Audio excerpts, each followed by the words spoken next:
হ্যাঁ ক্লাসিফাই করো। ক্লোরাইড। তার মানে তোমাকে এখানে জাস্ট প্রোটন গুলোর হিসাব করতে হবে। দেখো ক্লোরিনের মধ্যে প্রোটন আছে 17টা, ঠিক আছে কিনা? মাস্টার যেটা বলছো ওটা তো ইলেকট্রন, তাই না? তুমি যেটা বলছো মাস্টার ওটা কিন্তু ইলেকট্রন, যে এখানে 18 ইলেকট্রন আছে। বাট তোমার কাছে হচ্ছে প্রোটন, 18 প্রোটন কার মধ্যে আছে? সেম এই জিনিস না 18 স্যার? প্রোটনস আছে, না না দেখো 18 প্রোটনস আছে হচ্ছে এই যে H2S, এটার মধ্যে আছে 18 প্রোটন। কারণ দুইটা দুইটা হাইড্রোজেনে দুইটা প্রোটন আর একটা সালফারে হচ্ছে 16 প্রোটনস। তা টোটাল কতগুলো প্রোটনস? 18 প্রোটনস। হুম তাহলে সমস্যা বলো হলো তো, আমরা কেউ কোশ্চেন পড়ি না ভালো করে। ওইটাই। তাহলে বলো তো P3 মাইনাসে কয়টা প্রোটন? ফসফরাস, এটা পিরিয়ডিক টেবিল দেখো, ফসফরাসের মধ্যে ফসফরাসের প্রোটন নাম্বার কত? ফসফরাস জানি কত দেখেছি, 15। টেবিল দেখো। ফসফরাসের 15, আবার গাবি বললেন কি ঠিক আছে কিনা? গাবি বলছি, ডিম পাড়া মুরগি তো আর বলি। আচ্ছা, তো ফসফরাস 15, স্যার তাহলে কি টোটাল 18 প্রোটন হচ্ছে H2S এর মধ্যে। হ্যাঁ বলেন স্যার। আমি হচ্ছে গ্রুপে হাইপার বয় স্যার। তাই? হ্যাঁ স্যার, তো তো তো কিছুটা কংগ্রেচুলেশন। হাইপার হয়ে যায় স্যার, আমরা হাইপার বয়। কংগ্রাচুলেশন। হ্যাঁ তো কংগ্রেস। থাক আমরা, না আমি কিছু বলতে চাইছিলাম, আমরা ডিপে না যাই, স্যার ঠিক আছে, বলে পরে বলবো। রেকর্ডিং করা এটা হচ্ছে তো স্যার, পরে হবে। বাকি আর আচ্ছা ঠিক আছে, নেক্সট পচানি, my next question, which particle is used to test for reducing agent? এই রিডিউসিং এজেন্ট হিসেবে আমরা reducing agent, reducing potassium agent. Permanganate, potassium permanganate, purple to colourless. Sir hello. Hello,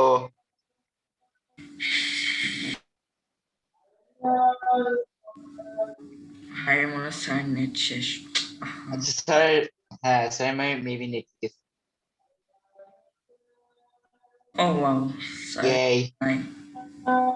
Oh lol.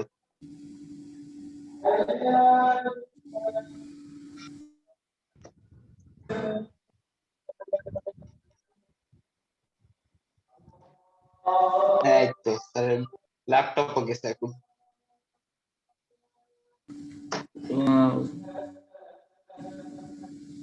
Wow পাড়া মুরগিটা বেশ। Inspiration পাইছে ভাই, তুমি তো কথাই কই না। হ্যাঁ এক্স্যাক্টলি। এই ও তোমার ভাই কেমনে? হ্যাঁ, ও তোমার বোন হতে পারে।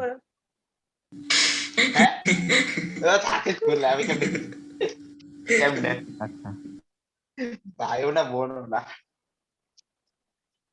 একদিন একটা মেয়ে বুঝছো রাস্তায় আমাকে দূর থেকে ডাকছিল, ও ভাইজান বলে ডাকছে অনেক জোরে। এখন আমি কাছে গিয়ে বলছি যে আপনি তো খুব কনফিউজিং। বলে মানে? বলে আপনি আগে আমার কনফিউশন আমার ক্লিয়ার করেন, আমি কি আপনার ভাই নাকি জান, কোনটা?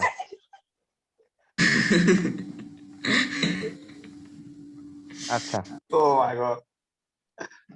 তো বলো তাহলে রিডিউসিং এজেন্ট হিসেবে আমরা কাকে ইউজ করি? মনে আছে পড়াইছিলাম, পটাশিয়াম পারম্যাঙ্গানেট, মানে রিডিউসিং এজেন্টের টেস্ট করার জন্য আমরা কাকে ইউজ করি? পটাশিয়াম ম্যাঙ্গানেট, তাই না? Potassium manganate. ম্যাঙ্গানেট। আর অক্সিডাইজ করতে পারে, মানে অক্সিডাইজিং বা অক্সিডাইজ হয় এরকম আমরা হিসেবে কাকে ইউজ করি? Potassium iodide. Potassium potassium iodide. Potassium iodide. তাহলে এখানে আনসার হবে MnO4 minus, manganate, MnO4 minus. আচ্ছা এবার হচ্ছে which ion that contains only 10 electrons? বলো 10 electrons 10টা sir. Electron.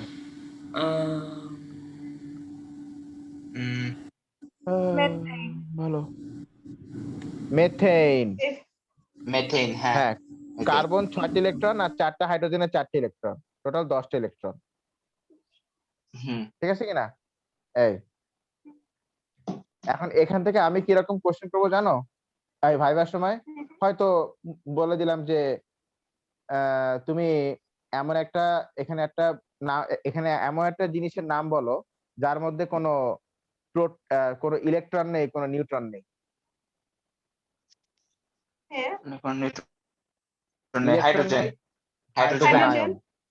Hydrogen ion, hydrogen তাই না? হুম হ্যাঁ, হয়তো আমি হ্যাঁ। কোশ্চেন করতে পারি যে তুমি এমন একটা জিনিসের নাম বলো যার মধ্যে দেয়ার আর 18 ইলেকট্রনস, এমন দুইটা জিনিসের নাম বলো। Chlorine, chloride. ইলেকট্রন, ক্লোরাইড আর এই যে ফসফাইড বা ফসফরাস আয়ন, ঠিক আছে কিনা? এই বুঝলাম এরকম কোশ্চেন করবো। বুঝলাম। সো তুমি যখন কোশ্চেন পেপার সলভ করবা, প্রতিটা জিনিস কিন্তু এই যে বললাম অ্যানালাইসিস করে করে, খুব ভাবনা চিন্তা করে করে পড়তে হবে। Let's go to next question. আচ্ছা, আর্গন একটা অ্যান্সার হবে না? হ্যাঁ আর্গন একটা অ্যান্সার হবে? হ্যাঁ, আর্গন। আচ্ছা ওর ভয়েসটা এরকম মানে ওয়াকি টকির মতো শোনা যাচ্ছে কেন? জি স্যার ওয়াকি টকি দিয়ে কথা বলতেছে স্যার, কার ওয়াকি ইউজ করছে কার? maybe। ওয়াকি টকি ইউজ করতেছে ভাষায়। স্যার। হ্যাঁ আচ্ছা দেখো, Kind of phrases. the table shows some of the properties of elements of group 3 of the periodic table. Nihonium has only recently been discovered. কে বলছিল করতে? আচ্ছা, it's not been possible to measure atomic radius and melting point because it's too radioactive. একদম ঠিক আছে। আচ্ছা, estimate the atomic radius of NH. এটা তো ফালতু জিনিস। 0.165 0.02 080 125 125 150 155 তো 5 বাড়ায় দাও, ধরো 160, ধরো 160 165। আমি দিলাম 0.165 হ্যাঁ ওইটাই, যেটা খুশি এটা দিলেই হয়েছে। রেঞ্জের মধ্যে পড়লে হ্যাঁ, explain using data from the table why it's difficult to estimate the melting point of nihonium. Gradual এটা কোনো স্পেসিফিক ট্রেন্ড ফলো করছে না। দেখো এখানে কিন্তু কোনো স্পেসিফিক ট্রেন্ড ফলো হচ্ছে না। এই যে একবার কমলো, আবার বেশি কমে গেল, আবার বাড়লো, আবার বাড়লো, কোনো স্পেসিফিক ট্রেন্ড কিন্তু ফলো হচ্ছে না, তাই না? এই জন্য এখানে আমরা এই নাইহোনিয়াম না কি জানি, এটা মেল্টিং পয়েন্ট আমরা কি প্রেডিকশন করতে পারছি না। পারছি না। হ্যাঁ, Question number B. Boron has a giant covalent structure. Explain why boron has a high melting point. বলো, তারা বন্ডিং এর যে ভাইবা দিছিলা। জায়ান্ট কোভালেন্ট স্ট্রাকচার, আচ্ছা মাঝখানে কোভালেন্ট বন্ডস গুলো আর কি অনেক স্ট্রং। দাঁড়াও, ও এবার গেছে।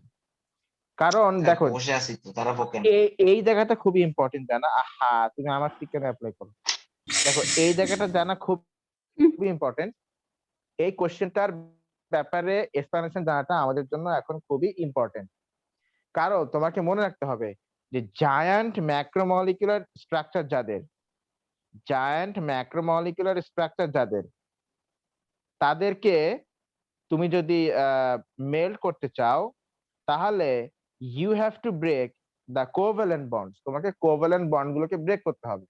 আর কোভ্যালেন্ট বন্ড গুলো হচ্ছে always they are very strong.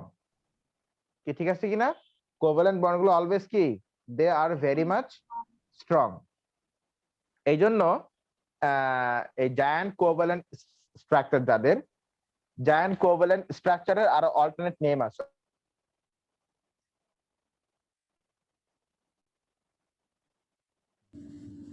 Hello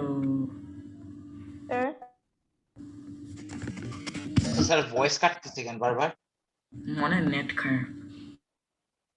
নেটটা বারবার আজকে একটু ডিস্টার্ব করছে, বুঝতে পারছি না।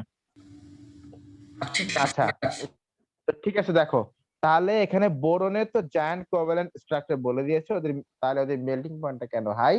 কারণ তোমাকে এখানে কি পয়েন্ট যেটা মনে রাখতে হবে যে সেটা হচ্ছে জায়ান্ট কোভ্যালেন্ট স্ট্রাকচারদেরকে যদি মেল্ট করতে হয় তাহলে তোমাকে ওদের মধ্যে কোভ্যালেন্ট বন্ডকে ভাঙতে হবে। আর কোভ্যালেন্ট বন্ডগুলো এক্সট্রিম স্ট্রং, ওদেরকে ভাঙতে অনেক এনার্জি তোমাকে অ্যাপ্লাই করতে হবে। এই জন্য বোরনের মেল্টিং পয়েন্টও হাই, কারণ অনেক হিট এনার্জি তোমাকে অ্যাপ্লাই করতে হবে। তো এরকম আরো কয়েকটা জায়ান্ট স্ট্রাকচার নাম বলে দিই, এগুলো আমি ভাইভাতে আস করব। জায়ান্ট স্ট্রাকচারস আরো কয়েকটা, যেমন ডায়মন্ড, ডায়মন্ড গ্রাফাইট আছে। Graphite, silicon oxide, silicon, silicon itself, তারপরে সিলিকা বা স্যান্ড, কি ঠিক আছে কিনা? তারপরে হ্যাঁ স্যান্ডও এই আছে। আর কি। আর এখান থেকে আমি আরেকটা টার্ম জিজ্ঞেস করবো যার নাম হচ্ছে অ্যালোট্রপস। অ্যালোট্রপস মানে কি বলতো? and অ্যালোট্রপস মানে different হচ্ছে form of things. Same element, মানে ডিফারেন্ট একই এলিমেন্ট ফর্মস অফ দিয়ে সেম তৈরি, এলিমেন্ট। একই এলিমেন্ট দিয়ে তৈরি দুইটা substance, but still they look different. যেমন ডায়মন্ডের তৈরি কার্বন দিয়ে, গ্রাফাইটের তৈরি কার্বন দিয়ে, but still they looks different, isn't it? এই জন্য আমরা Yep. ডায়মন্ড গ্রাফাইটকে আমরা বলবো অ্যালোট্রপস, দে আর অ্যালোট্রপস, ঠিক আছে কিনা? স্যার ডায়মন্ড ফর্ম হয় কেমনে? কার্বন দিয়ে। Obviously. আরে কেন কার্বন দিয়ে তো সহজ। ওই আল্লাহ তাআলা কয়েকটা কার্বন নিল, জোরে একটা চাপ দিল, আর ডায়মন্ড বানায় ছেড়ে দিল, শেষ। ওকে। আচ্ছা, আচ্ছা স্যার, macromolecules কি always covalent bondই হয়? Always always. আচ্ছা। আচ্ছা, All types of macromolecules. হ্যাঁ, aluminium is produced by the electrolysis of molten aluminium oxide.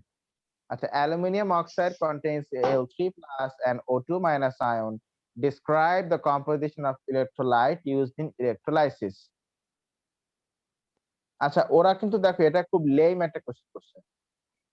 ওরা এখানে বলছে যে অ্যালুমিনিয়াম ইজ প্রোডিউসড, তাহলে aluminium oxide contains Al2+ and AlO2-। দেখো ওরা বলছে যে molten aluminium oxide.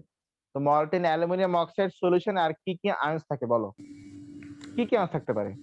Aluminium ions, Aluminium আর কি? ions, আর oxide ions. oxide Oxide ions. ion. হ্যাঁ, ওরা আনসারটা উপরে বলেই দিছে, তারপর আবার নিচে আনসার, কি ছাগল এরা। বলদ। সেটাই, পুরা বলো।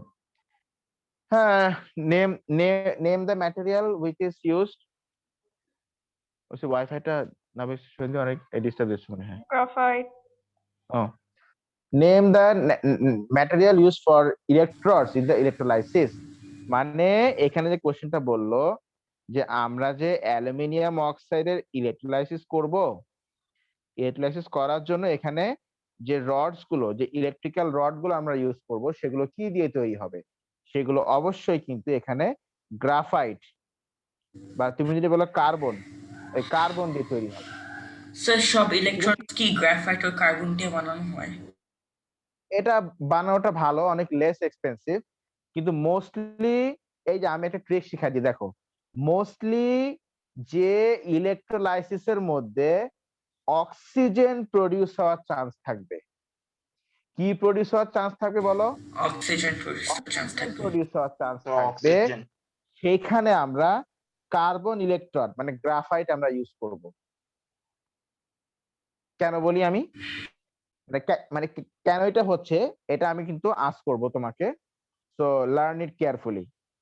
আমি ফার্স্টে কি বললাম, যে যখন কোনো ইলেকট্রোলাইসিস প্রসেসে অক্সিজেন গ্যাস তৈরি হওয়ার চান্স থাকবে, সেখানেই আমরা ইলেকট্রোড হিসেবে কি ইউজ করব বলো? গ্রাফাইট ইউজ করব, কি ঠিক আছে কিনা? আচ্ছা, এটা কেন, এটা কেন আমি তোমাকে বলি, কারণ অক্সিজেন এমন একটা এলিমেন্ট, ও যাকে সামনে পাবে ও তার সাথে রিয়াকশন করবে, যদি রিয়াকশন করার মতো হয়। যদি সে মানে আনরিঅ্যাক্টেড থাকে তাহলে তার সাথে রিয়াকশন করবে। অক্সিজেন সামনে কাউকে ছাড়ে না। তো ধরো এই ইলেকট্রোডটা তুমি যদি, আমি যদি ধরো বললাম যে এই ইলেকট্রোডটা আমি বানাবো আয়রন দিয়ে, ইলেকট্রোডটা আমি বানালাম কি দিয়ে বলো? আয়রন দিয়ে বানালাম। আচ্ছা, আয়রনের কি দাম বেশি না? লোহার দাম বেশি না? অনেক বেশি কিনা? Yes, sir. আয়রনের কিন্তু অনেক দাম। হ্যাঁ, তো এখন এই ইলেকট্রনে যদি অক্সিজেন তৈরি হয়, তাহলে ওই অক্সিজেন তো আয়রনের সাথে রিয়াকশন করে, অক্সিজেন তো আয়রনের সাথে রিয়াকশন করে ওটা তো আয়রন অক্সাইড বানায় দেবে। তো আয়রন অক্সাইড যখনই হয়ে গেল এই ইলেকট্রনটা, এই ইলেকট্রন তো দাম শেষ, মানে ভ্যালু শেষ, ও তো আর মানে ইলেকট্রোলাইসিস করতে পারবে না। তাহলে কি এই যে এই আয়রনটা আমাদের পুরো লস গেল না অক্সিজেনের কারণে? জি পুরো স্যার। লস গেল। তুমি এত টাকা যে আয়রন কিন্তু জি, সে স্যার। আয়রন তো লস হয়ে গেল। তা লস যখন হবে তার লসটা কম হোক, এই জন্য আমরা কি ইউজ করি এখানে? গ্রাফাইট ইউজ করি। ইউজ করি আমরা, বলো? গ্রাফাইট ইউজ করি। লস Graphite. যখন হবে তার লসটা কম হোক, কারণ গ্রাফাইটের মধ্যে আছে কার্বন।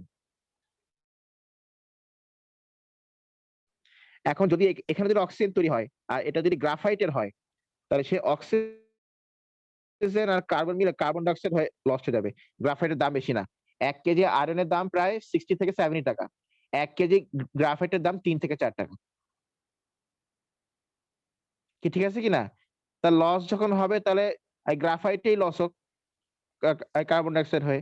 এই জন্য এখানে আমরা অ্যাজ আ মেটাল আমরা কি ইউজ করবো, মানে অ্যাজ অ্যান ইলেকট্রোড আমরা কি ইউজ করবো বলো? গ্রাফাইট ইউজ করবো। বলো ব্যাপারটা Graphite. ক্লিয়ার কিনা? জি স্যার। ওকে, গুড। আমি কিন্তু এটি জিজ্ঞাসা করব। হ্যাঁ স্যার, এটা এখন এটা মকে ডিটেলসটাও বলেন যদি পারেন। Sir, less than 1 minute. 1 minute. বলছি। হ্যাঁ, ও তাহলে এন্ড করো সবাই।